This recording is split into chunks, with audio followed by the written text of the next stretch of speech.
1960களில் டெல்லியிலிருந்து வந்த ஒரு ஆங்கில பத்திரிகை, அதுல ஒரு தலையங்க எழுதுறாங்க, தமிழ்நாட்டில் திமுக வேகமா வளர்ந்து வருது.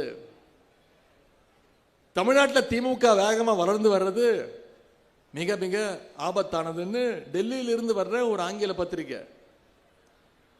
அதை படிச்சுட்டு நம்முடைய கழகத்தினர் தான் மிகுந்த கோபம் அடைஞ்சாங்க.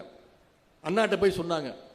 அதற்கு அண்ணா பதில் சொன்னார், ஆமா உண்மைதான், திமுக வளர்றது ஆபத்து தான், நிச்சயம் ஆபத்து தான்.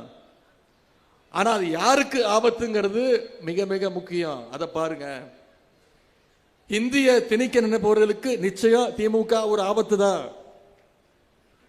தமிழ்நாட்டை சுரண்டலாம் நினைக்கிற பாசிஸ்டுகளுக்கு தமிழ்நாடு திமுக என்னைக்குமே ஆபத்து தான். மாநில உரிமைகளை பறிக்கலாம் நினைப்பவர்களுக்கு திமுகவால நிச்சயம் ஆபத்து தான் அப்படின்னு அன்னைக்கு அண்ணா சொன்னார். இன்னைக்கும் அண்ணா சொன்னது பொருந்தும், தமிழ்நாட்டுக்கு பொருந்தும்.